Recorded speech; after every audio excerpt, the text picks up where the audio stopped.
نحمده ونصلي على رسوله الكريم أما بعد فأعوذ بالله من الشيطان الرجيم بسم الله الرحمن الرحيم محمد رسول الله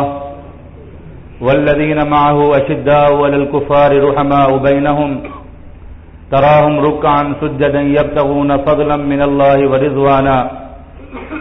سيماهم في وجوههم من أثر السجود عن ابن عمر رضي الله تعالى عنهما قال قال رسول الله صلى الله عليه وسلم إن الله جعل الحق على لسان عمر وقلبه او كما قال علیہ الصلاۃ والسلام۔ میرے واجب القدر بھائیو، دوستو، بزرگوں،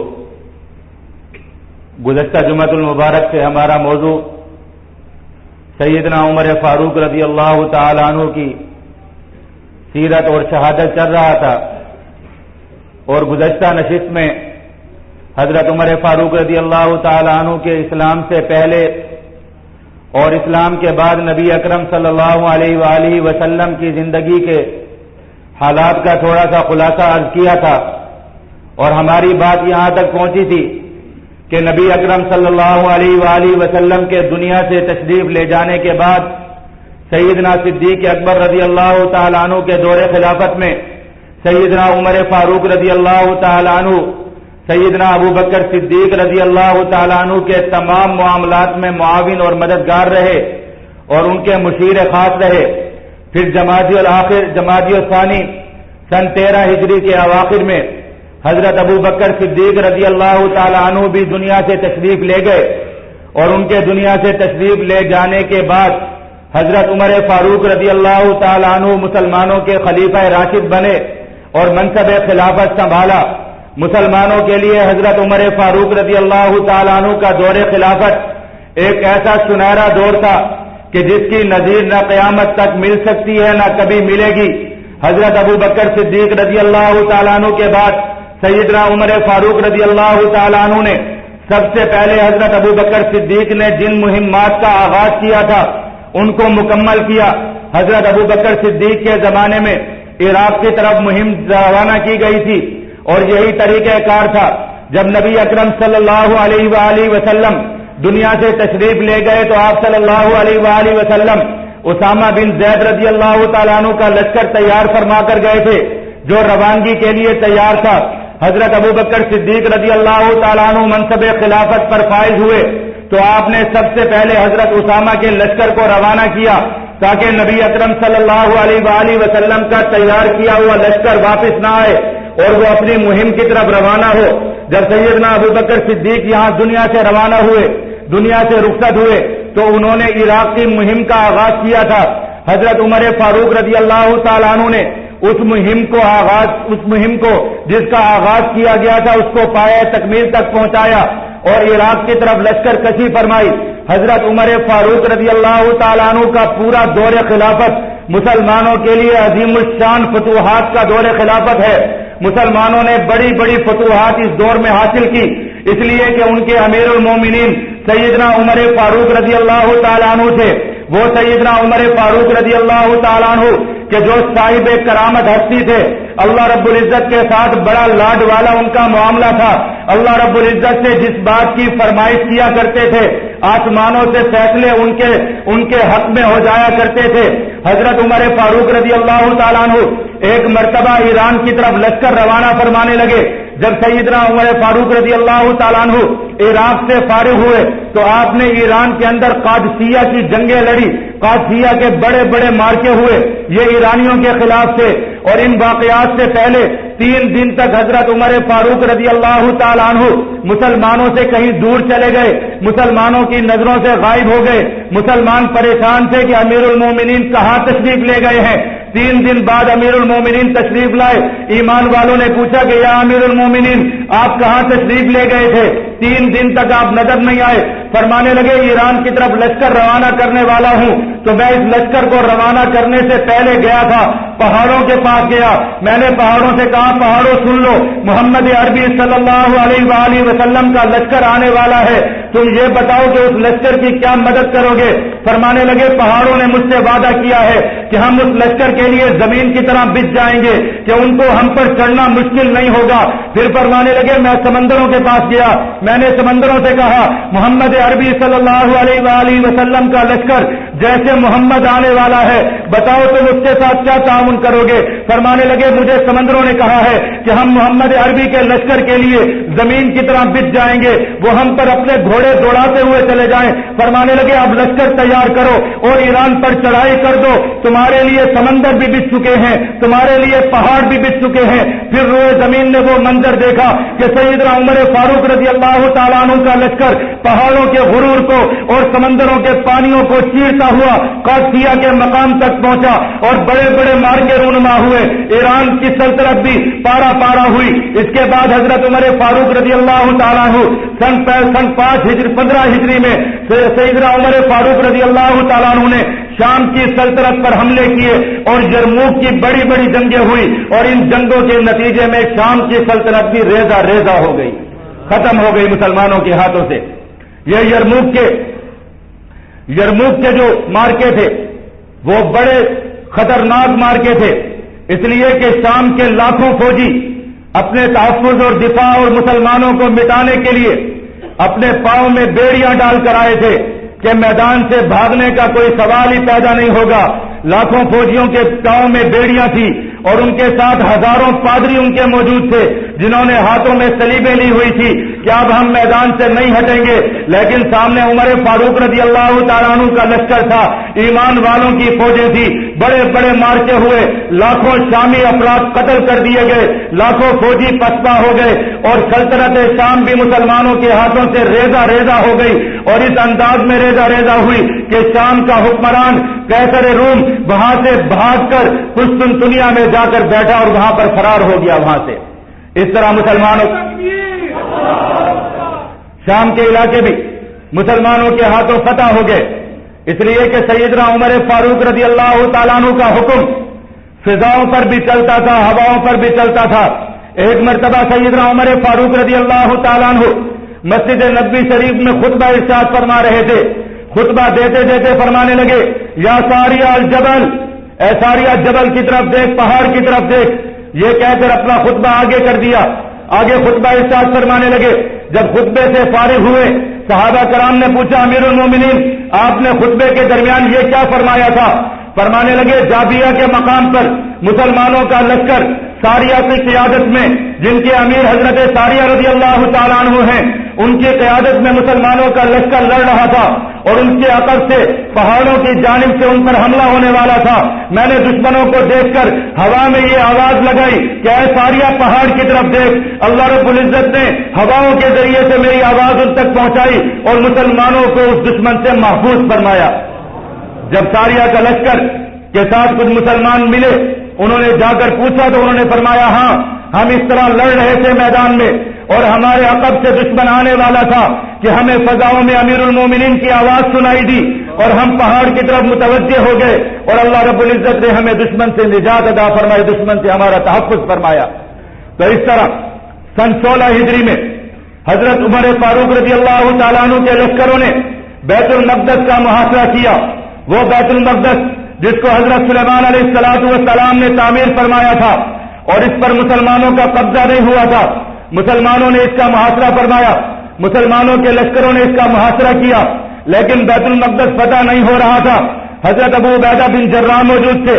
پادریوں نے کہا، عیسائیوں نے کہا کہ امیر المومنین خود تشریف لے آئے تو ہم ان کے ہاتھوں پر تسلیم ہو جائیں گے اور بیت المقدس ان کے حوالے کر دیں گے، اس لیے کہ ان کی کتابوں میں حضرت عمر فاروق رضی اللہ تعالیٰ عنہ کی علامات لکھی ہوئی تھی کہ ایک ایسا شخص ہوگا جس کا ایسا ایسا حلیہ ہوگا جو اس انداز اور اس اخلاق کا مالک ہوگا، وہ بیت المقدس کو فتح کرے گا۔ یہ عیسائیوں نے اور یہودیوں نے، پادریوں نے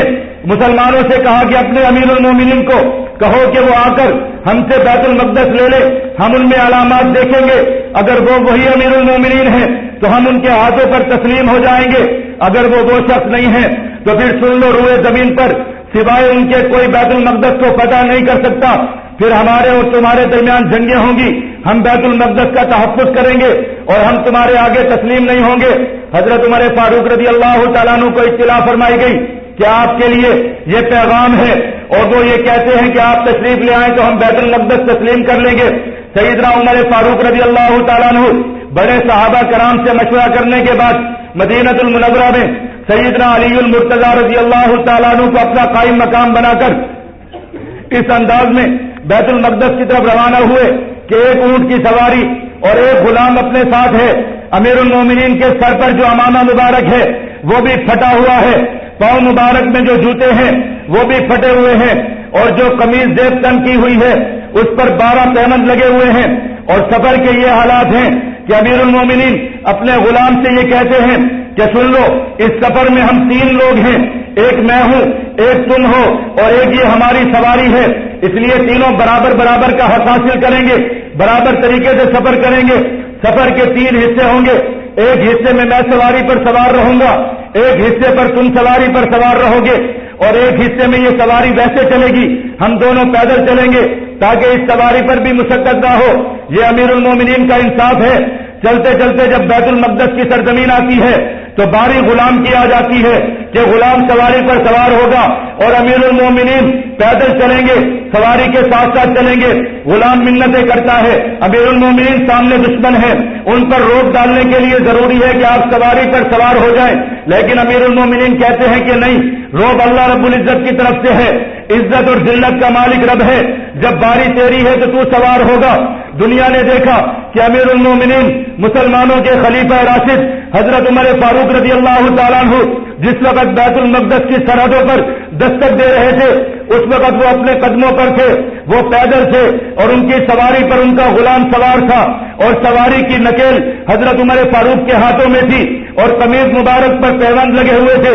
حضرت ابو عبیدہ بن جراح اور صحابہ کرام نے فرمایا کہ امیر المومنین لباس تبدیل فرما لیجئے، اس لیے کہ دشمنوں کا سامنا کرنا ہے۔ تو امیر المومنین نے عجیب جملے ارشاد فرمائے، قیامت تک کے مسلمانوں کے لیے وہ جملے مشعل راہ ہے۔ امیر المومنین فرمانے لگے، لوگوں سن لو، ان اللہ، کہ بے شک اللہ رب العزت نے انا کنا اذل قوم اعزنا اللہ بالاسلام، کہ ہم دنیا میں ذلیل اور خوار لوگ تھے، اللہ رب العزت نے ہمیں اسلام کے ذریعے سے عزت دی۔ ہم میں سے جو شخص بھی اسلام سے ہٹ کر عزت کو تلاش کرے گا، اپنے کپڑے میں، اپنی سواری میں، اپنی شان و شوکت میں عزت تلاش کرے گا، سن لو رب العزت اس کو ذلیل و رسوا کر دے گا۔ ان کا یہ فرمانا تھا۔ یہودیوں نے، عیسائیوں نے دیکھا کہ امیر المومنین وہ ہیں جو سواری پر سوار نہیں، کپڑوں پر پیمند لگے ہوئے ہیں، کہنے لگے خدا کی قسم، تورات میں ایسا ہی امیر المومنین لکھا گیا تھا، ایسا ہی مسلمانوں کا حکمران لکھا گیا تھا، اس کے سامنے کوئی نہیں کھڑا ہو سکتا۔ اگر ایک عمر فاروق دوسرا پیدا ہو گیا تو پوری دنیا سے عیسائیت اور یہودیت ختم ہو جائے گی، جنازہ نکل جائے گا۔ اور اس طرح حضرت عمر فاروق رضی اللہ تعالیٰ عنہ کے ہاتھ پر بیت المقدس فتح ہوا، بیت المقدس میں داخل ہوئے، مسجد شریف کا معائنہ فرمایا، گرجا گھر میں تشریف لے گئے۔ عیسائیوں نے اس بات کی خواہش ظاہر کی کہ آپ گرجا گھر میں نماز ادا فرما لیں، تو انہوں نے اس خواہش کو قبول نہیں کیا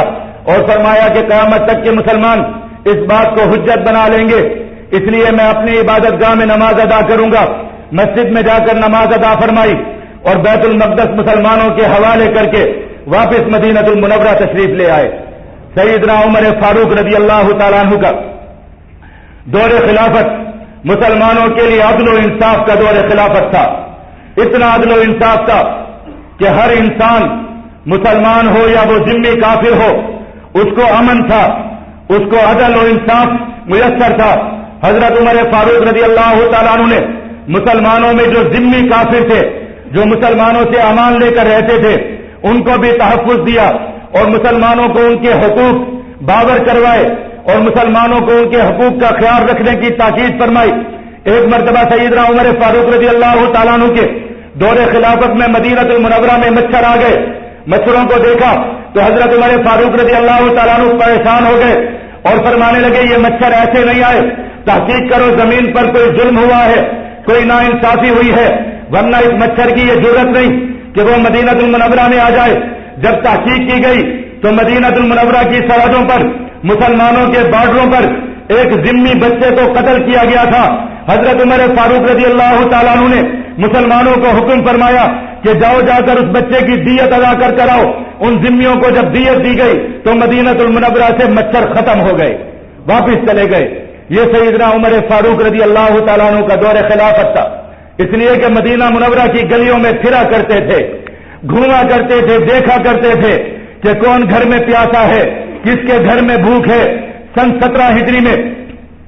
18 ہجری میں مدینہ المنورہ میں قحط آ گیا, بہت سخت قحط تھا. حضرت عمر فاروق رضی اللہ تعالیٰ عنہ نے اپنا پورا بیت المال خالی فرما دیا, اس لیے کہ بیت المال کو منظم کرنے والے اور مسلمانوں میں سب سے پہلا منظم بیت المال وہ سیدنا عمر فاروق رضی اللہ تعالیٰ عنہ کے دور خلافت میں قائم ہوا. سیدنا عمر فاروق رضی اللہ تعالیٰ عنہ نے اس قحط کو ختم کرنے کے لیے اور اس قحط کا مقابلہ کرنے کے لیے مسلمانوں کے لیے بیت المال کے دروازے کھول دیے اور پوری دنیا سے غلے خرید کر مسلمانوں میں تقسیم کیے, اور اس طرح پورے مسلمانوں کو گھروں میں بیٹھے ہوئے غلہ مہیا کیا گیا. اور حضرت امیر المومنین کے دور خلافت میں مسلمان بچے جو یتیم ہوا کرتے تھے ان کے لیے کفالت کے لیے ادارے قائم کیے گئے اور ترتیبات بنائی گئی کہ یتیم بچوں کو دودھ پلایا جائے, ان کو کھانا کھلایا جائے, ان کی تعلیم کا نظم و نسق کیا جائے. اور اس طرح معاشرے میں وہ لوگ کہ جو کما نہیں سکتے, معذور ہیں, بوڑھے ہیں یا کسی بھی عذر کے اندر وہ مبتلا ہیں, ان کے لیے بھی ماہانہ وظائف سیدنا عمر فاروق رضی اللہ تعالیٰ عنہ کے دور خلافت میں مقرر کیے گئے. مسلمانوں کے لیے بہت خوشحالی کا دور تھا سیدنا عمر فاروق رضی اللہ تعالیٰ عنہ کا دور خلافت. راتوں کو جا جا کر دیکھا کرتے تھے کہ کس گھر میں کوئی بچہ رو رہا ہے, کسی گھر میں کوئی مہمان آیا ہوا ہے, کسی گھر میں کسی بچے کی ولادت ہوئی ہے, تو سیدنا عمر فاروق رضی اللہ تعالیٰ عنہ ان کی معاونت کیا کرتے تھے. اور ہر جگہ پر جہاں بھی جاتے اپنے ساتھ نہ کوئی بچھونا ہوتا, نہ اپنے ساتھ کوئی خیمہ ہوتا, پتھر کا سرانہ بنا کر اپنا نیزہ صحراؤں میں گاڑ کر سو جایا کرتے تھے. اس لیے شاعر کہتا ہے کہ اے خدا مجھ کو وہی میرا زمانہ دے دے. وہ زمانہ ہر کوئی مانگے گا لیکن وہ زمانہ نہیں مل سکتا, اس لیے کہ عمر فاروق جیسا شخص پھر مسلمانوں کو نہ ملا نہ مل سکتا ہے. سیدنا عمر فاروق کا دور خلافت تھا, دریائے نیل مسلمانوں کے قبضے میں آیا, اس لیے کہ مسلمانوں نے ایران کو فتح کرنے کے بعد مسلمانوں نے مصر کی طرف لشکر کشیاں کی اور مصر پر مسلمانوں نے تعارف کیے اور مصر کے علاقوں کو فتح کرتے ہوئے مسلمان سکندریہ تک جا کر پہنچے. مصر میں حضرت عمر بن عاص رضی اللہ تعالیٰ عنہ مسلمانوں کے گورنر تھے اور وادی اور دریائے نیل ایک وقت میں سال میں آ کر بند ہو جاتا تھا, اس کا پانی خشک ہو جایا کرتا تھا. اور جاہلیت کے اندر یہ رسم تھی کہ ایک جوان لڑکی نیل کے اندر لے جا کر اس کو ذبح کیا جاتا تھا, اس کا خون بہایا جاتا تھا تو دریائے نیل چل پڑتا تھا. حضرت عمر فاروق رضی اللہ تعالیٰ عنہ کو حضرت عمر بن عاص نے اطلاع کی کہ دریائے نیل خشک ہو چکا ہے اور یہ رسم چلی آ رہی ہے کہ ایک لڑکی کو ذبح کر کے اس کا خون کی بلی چڑھائی جاتی ہے تب جا کر دریائے نیل چلتا ہے. حضرت عمر فاروق نے حضرت عمر بن عاص کو فرمایا کہ اس رسم کو کرنے کی ضرورت نہیں, اب سے یہ رسم ختم ہے اور میں ایک خط لکھ کر بھیج رہا ہوں, وہ خط دریائے نیل میں ڈال دو, دریائے نیل اللہ رب العزت کے حکم سے چل پڑے گا. حضرت عمر فاروق نے کاغذ اٹھایا, اس پر ایک خط لکھا, اس خط میں یہ لکھا کہ دریائے نیل تو اللہ رب العزت کی مخلوق ہے اور ہم بھی اللہ رب العزت کے بندے ہیں, اگر تو اللہ کے حکم پر چلتی ہے تو اللہ کے بندوں کے لیے چل پڑ, اگر تو نہیں چلنا چاہتی تو اللہ کے بندوں کو تیری کوئی ضرورت نہیں. میں امیر المومنین عمر فاروق تجھے حکم دیتا ہوں کہ تجھے چلنا پڑے گا. یہ خط حضرت عمر بن عاص کے پاس گیا, حضرت عمر بن عاص نے اس خط کو دریائے نیل میں ڈالا تو دریائے نیل چل پڑا اور آج تک دریائے نیل عمر فاروق کے حکم پر چل رہا ہے, کبھی خشک نہیں ہوا اور قیامت تک چلتا رہے گا. یہ حضرت عمر فاروق رضی اللہ تعالیٰ عنہ تھے اور ان کا یہ دورہ یہ سنہرا دور خلافت تھا. یہ ایسے نہیں تھا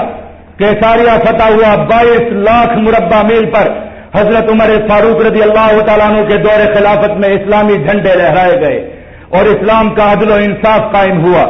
اس لیے کہ سیدنا عمر فاروق رضی اللہ تعالیٰ عنہ اللہ رب العزت کے بھی وفادار تھے,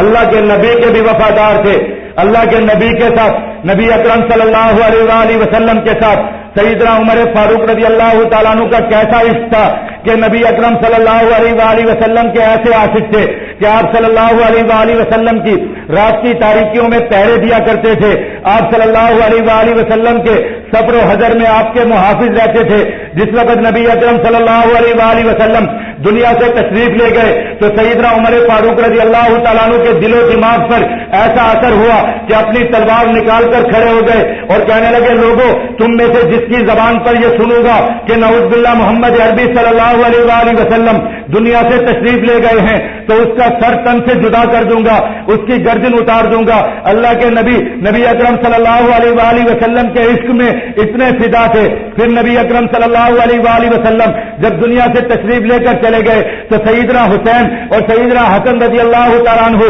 اور ازواج مطہرات کا بہت خیال رکھا کرتے تھے کہ یہ پیارے نبی کی اولاد میں سے ہیں, پیارے نبی کے خاندان والے ہیں. حضرت حسن اور حسین کو تمام لوگوں سے زیادہ وظائف اور تمام لوگوں سے زیادہ ہدیے دیا کرتے تھے. کبھی کوئی چیز تقسیم کرنی ہوتی تو اپنے بیٹوں سے زیادہ ان کو حصے دیا کرتے تھے. ایک مرتبہ حضرت عبداللہ بن عمر اپنے بیٹے ہیں, انہوں نے فرمایا کہ ابا حضور آپ حسن اور حسین کو مجھ سے زیادہ دیتے ہیں. فرمانے لگے ہاں, اس لیے کہ حسن اور حسین کا نانا اور حسن اور حسین کا والد تمہارے باپ سے افضل تھا, اس کا خاندان بھی افضل ہے, اس لیے تم میرے سامنے میری اولاد ہو, لیکن مجھے اپنی اولاد سے زیادہ محبوب اللہ کے نبی کی اولاد ہیں. نبی اکرم صلی اللہ علیہ وآلہ وسلم کے اہل بیت ہیں, اس لیے ایک مرتبہ اپنے دور خلافت میں امیر الحج بنا کر بھیجے گئے تو ازواج مطہرات کو بڑے اکرام اور احترام کے ساتھ حج پر تشریف لے گئے اور نبی اکرم صلی اللہ علیہ وآلہ وسلم کے عشق میں جیا کرتے تھے. آپ صلی اللہ علیہ وآلہ وسلم کی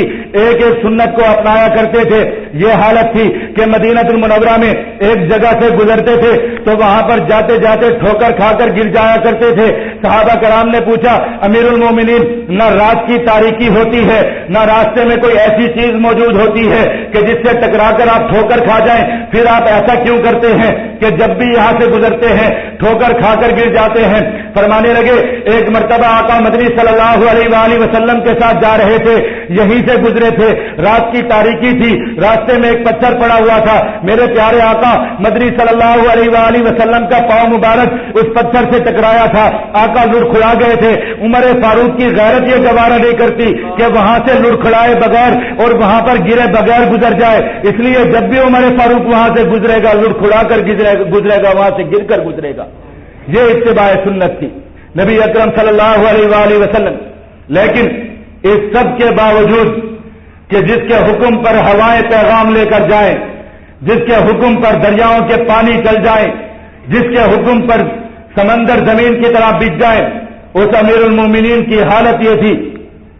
کہ ساری رات کھڑے ہو کر خشوع و خضوع کے ساتھ نماز پڑھا کرتے تھے,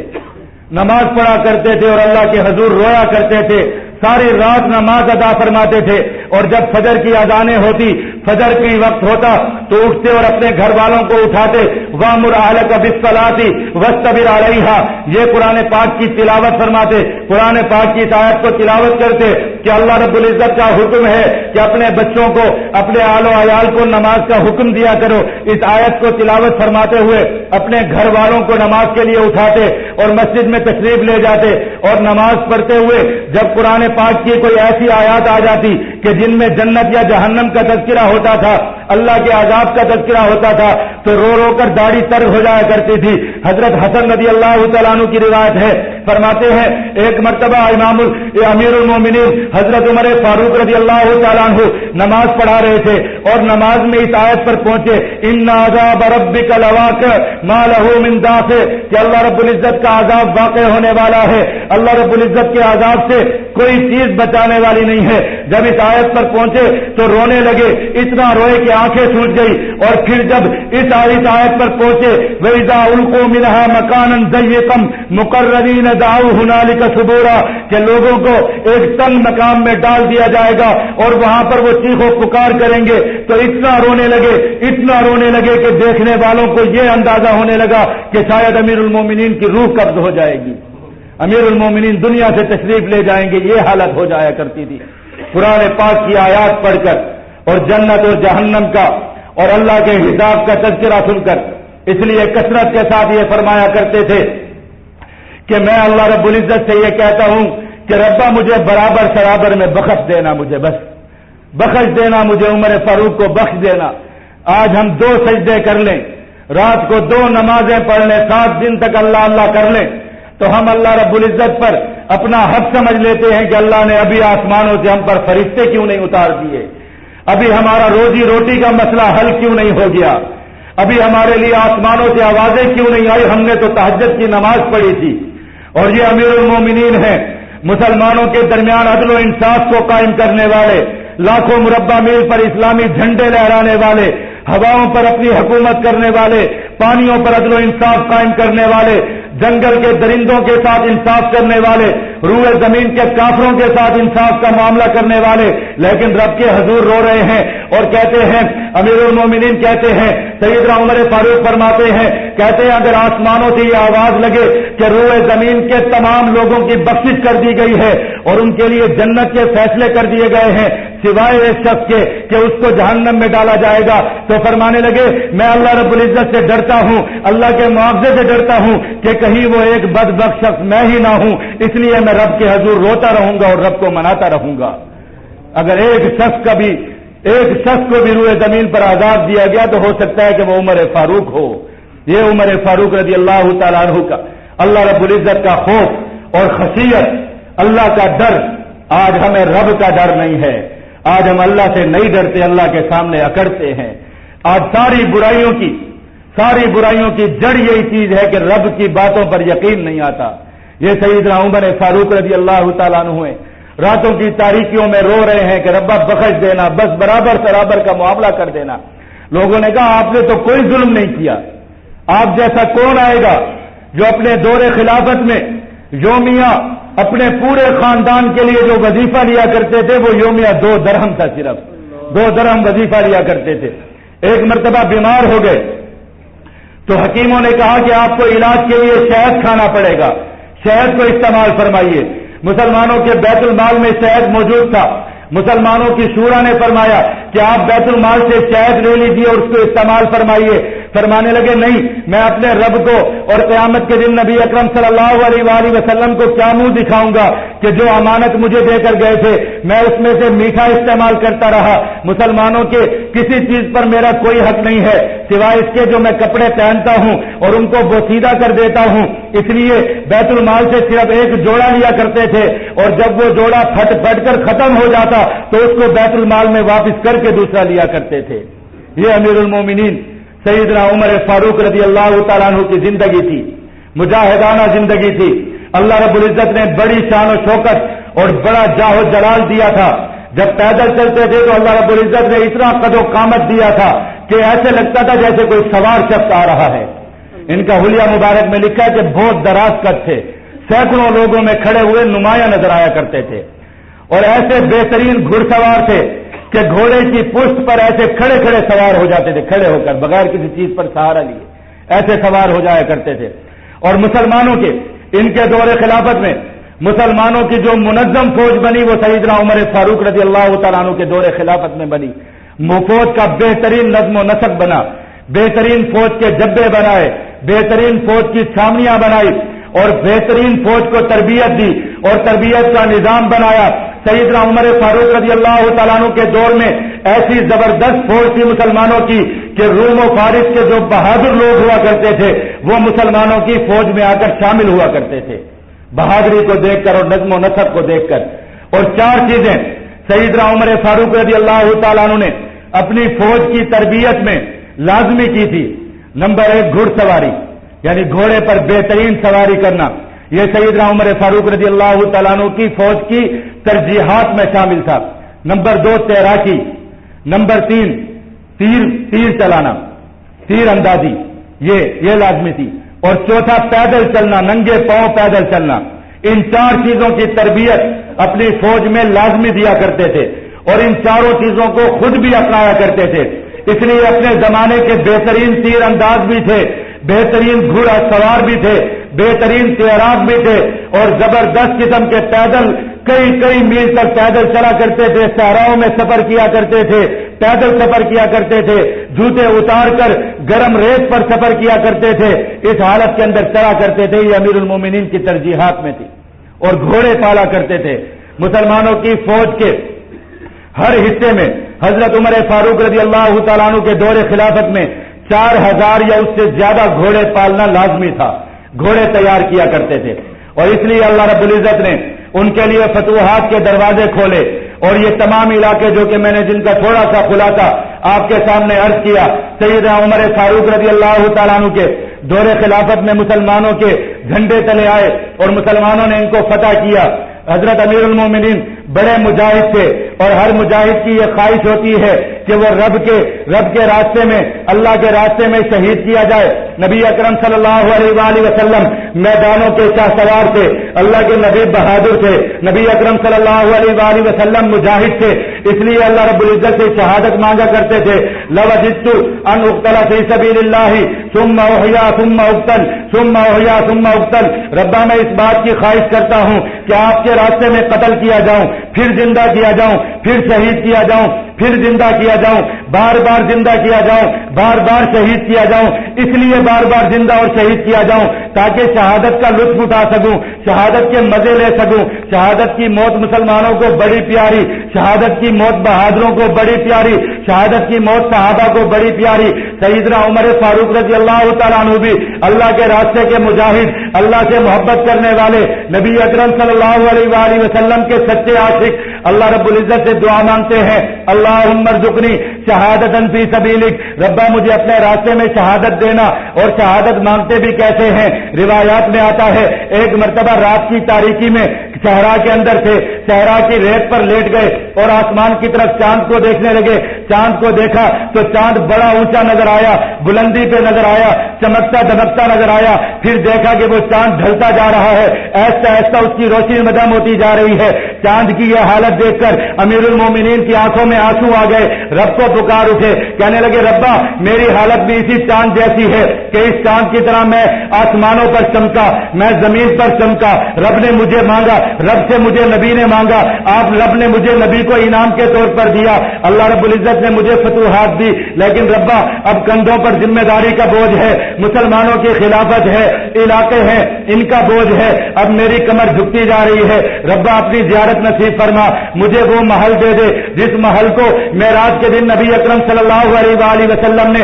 اپنی آنکھوں سے دیکھا تھا۔ اللہ رب العزت سے دعا کی، اللہم ارزقنی شہادتاً فی سبیلک، ربا مجھے اپنے راستے کی شہادت دینا۔ پھر عاشق تھا، رب کو ماننے والا تھا، نبی کے ساتھ عشق رکھنے والا تھا، دل میں خیال آیا کہ شہید ہو جاؤں گا، نبی اکرم صلی اللہ علیہ وآلہ وسلم کے شہر سے دور ہو جاؤں گا، آقا سے دور ہو جاؤں گا، آقا کی مٹی سے دور ہو جاؤں گا، رب سے لاڈ کا معاملہ تھا۔ دعا میں اضافہ کیا، کہنے لگے وجعل موتی فی بلدی حبیبک، ربا مجھے اپنے حبیب کے شہر میں موت دینا، شہادت دینا، اور اپنے حبیب کے شہر میں شہادت دینا۔ رب کے ساتھ لاڈ کا معاملہ تھا، لوگ پریشان ہو گئے، لوگ کہنے لگے جس کے روب اور دبدبے سے لاکھوں مربع میل پر بیٹھا ہوا کافر کانپ جاتا ہے، کافروں کے محلات میں لرزہ طاری ہو جاتا ہے، ایسے شخص کو اس کے منصب خلافت پر، اس کی خلافت کی کرسی پر، اس کے خلافت کے مسلح پر آ کر کون شہید کرے گا؟ مدینہ منورہ میں حضرت عمر فاروق کو شہید کرنے کی جرأت کون کرے گا؟ لیکن رب کے ساتھ معاملہ تھا، کہنے لگے اللہم ارزقنی شہادتاً فی سبیلک وجعل موتاً فی بلدی حبیبک، ربا مجھے اپنے حبیب کے شہر میں شہادت کی موت دینا۔ رب کو اپنے پیارے کی دعا پسند آئی، رب کو اپنے پیارے کی دعا قبول کرنی پڑی، رب نے دعا قبول فرمائی۔ فیروز نامی ایک غلام جو کہ فارسی تھا، اس کو ایران کی فتوحات اور مسلمانوں کی لشکر کشی اور حضرت عمر فاروق کی فتوحات سے بڑی زیادہ تکلیف تھی، اس نے انتقام لینے کے لیے حضرت عمر فاروق رضی اللہ تعالیٰ عنہ کے پیچھے نماز پڑھنا شروع کی۔ یکم محرم الحرام حضرت عمر فاروق رضی اللہ تعالیٰ عنہ سن 24 ہجری مسجد کے مسلح پر تشریف لائے، فجر کی نماز پڑھا رہے تھے۔ فجر کی نماز کے دوران وہ ظالم شخص کہ جس نے اپنا خنجر لیا ہوا تھا، اس خنجر کو زہر کے اندر بجھایا ہوا تھا، وہ خنجر لے کر حضرت امیر المومنین پر حملہ آور ہوا اور پے در پے 6 وار کر کے زخمی کر دیا۔ لیکن امیر المومنین نماز میں تھے اور خیال نماز کا تھا، جلدی جلدی حضرت عبد الرحمن بن عوف کو پکڑ کر اپنے مسلح پر کھڑا کر دیا تاکہ مسلمانوں کی نماز قضا نہ ہو۔ مسلمانوں کی نماز میں تاخیر نہ ہو، ان کو مسلح پر کھڑا کر دیا، زخمی حالت میں ان کے پیچھے نماز ادا کی، قاتل کو پکڑ لیا گیا، لوگوں نے حضرت امیر المومنین کو اٹھایا، حضرت امیر المومنین بے ہوشی کے عالم میں تھے، جب ہوش میں آئے تو آنکھیں کھول کر سب سے پہلے پوچھا، فرمانے لگے لوگوں مجھے بتاؤ کیا مجھ پر حملہ کرنے والا کوئی مسلمان تو نہیں تھا؟ میں کافروں کے ہاتھوں سے تو مر رہا ہوں۔ تو لوگوں نے بتایا کہ ہاں ہاں آپ کو کافروں نے مارا ہے، آپ کافروں کے ہاتھوں سے مارے جا رہے ہیں، شہید ہو رہے ہیں۔ فرمانے لگے اللہ کا شکر ہے، میری یہی خواہش تھی کہ میرا خون کسی مسلمان کے ہاتھوں پر نہ جائے، میں کافروں کے ہاتھوں سے قتل کیا جاؤں۔ اس حالت کے اندر، زخمی حالت کے اندر لوگوں کو بلا کر وصیتیں کرنے لگے، نصیحتیں فرمانے لگے، ان سے کہنے لگے کہ تمہارے درمیان 6 لوگوں کو چھوڑ کر جا رہا ہوں، ان 6 میں سے کسی ایک کو اپنا امیر بنا لینا، اپنا خلیفہ بنا لینا۔ اپنے بیٹے حضرت عبداللہ کو بلایا، ان سے کہا کہ مجھ پر قرضے ہیں، میرے مال سے ان قرضوں کو اتار دینا، اگر میرے ذاتی مال سے وہ قرضے نہ اتریں تو قریش والوں سے مانگ لینا، ان سے کہنا کہ میں نے ان کی خدمت کی ہے، میں ان کے خاندان کا فرد ہوں، نبی اکرم صلی اللہ علیہ وآلہ وسلم سے میری رشتہ داری ہے، نبی اکرم صلی اللہ علیہ وآلہ وسلم کا سسر بھی ہوں، آپ صلی اللہ علیہ وآلہ وسلم کی نواسی میرے عقد میں تھی، میرے نکاح میں تھی، اس لحاظ سے ان کا داماد بھی ہوں، اس لیے میرا قرضہ اتار دیں، قریش والوں کے سوا کسی کو تکلیف مت دینا۔ اور جا کر حضرت عائشہ صدیقہ رضی اللہ تعالیٰ عنہا، میری اماں محترمہ، مسلمانوں کی ماں، ان سے جا کر اجازت لے لینا، اگر وہ اجازت دے دیں تو مجھے میرے آقا مدنی صلی اللہ علیہ وآلہ وسلم کے پہلو میں لٹا دینا، ان کے پہلو میں میری جگہ بنا دینا، میرے لیے یہ بڑی سعادت کی بات ہوگی کہ اپنے آقا کے پہلو میں دفن ہو جاؤں، اپنے آقا کے پہلو میں جگہ مل جائے۔ حضرت عبداللہ بھاگتے ہوئے گئے، اماں عائشہ کے پاس گئے، اماں عائشہ سے کہا کہ بیٹا خواہش کرتا ہے، بیٹے کا خون بہ رہا ہے، بیٹا زخمی حالت میں ہے، ماں سے کچھ مانگتا ہے۔ فرمانے لگی ماں تڑپ گئی، کہنے لگی بیٹا کیا مانگتا ہے؟ کہنے لگی بیٹا آرام کے لیے جگہ مانگتا ہے، آپ کی جگہ مانگتا ہے، آپ کے حجرے میں مانگتا ہے۔ ماں کا کلیجہ منہ کو آ گیا، ماں تڑپ گئی، کہنے لگی روئے زمین پر اس سے مقدس جگہ کوئی نہیں تھی، اس سے بہتر کوئی جگہ نہیں تھی، لیکن بیٹا مانگتا ہے، مائیں تو بیٹوں کو سب کچھ دے جایا کرتی ہیں، جاؤ جا کر عمر فاروق سے کہہ دو میں نے اپنی جگہ اس کو دے دی۔ بیٹے نے آ کر بتایا، شکر کرنے لگے، رب کا شکر ادا کیا، کہنے لگے اللہ تیرا احسان ہے، تو نے حضور کے قریب جگہ دے دی۔ پھر فرمانے لگے، پھر رب کے ساتھ لاڈ کا معاملہ، کہنے لگے اپنے بیٹے سے، کہنے لگے ماں نے تو اجازت دے دی ہے، لیکن ماں تو ماں ہوتی ہے، ہو سکتا ہے بیٹے کی محبت میں اجازت دے دی ہو، اس لیے اجازت دے دی ہو کہ دنیا کیا کہے گی، اس لیے اجازت دے دی ہو کہ بیٹا کیا کہے گا، اس لیے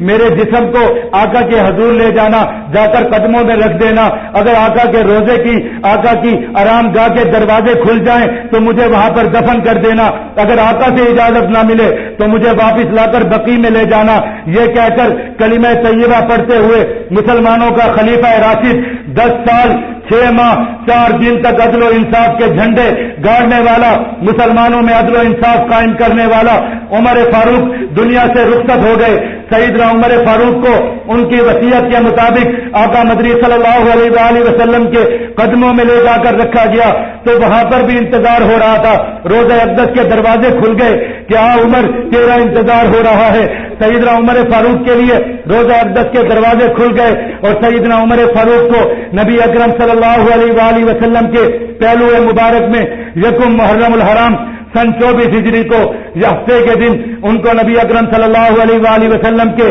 پہلو میں لٹا دیا گیا۔ اس طرح نبی اکرم صلی اللہ علیہ وآلہ وسلم کا یہ دیوانہ، یہ پروانہ قیامت تک نبی اکرم صلی اللہ علیہ وآلہ وسلم کے پہلو میں آرام فرما رہے ہیں اور مسلمان ان کے روزے پر جا کر سلام عرض کر رہے ہیں۔ اللہ رب العزت ہم سب کو صحابہ کرام رضوان اللہ تعالی علیہم اجمعین کے نقش قدم پر چلنے کی توفیق عطا فرمائے۔ وآخر دعوانا الحمدللہ رب العالمین۔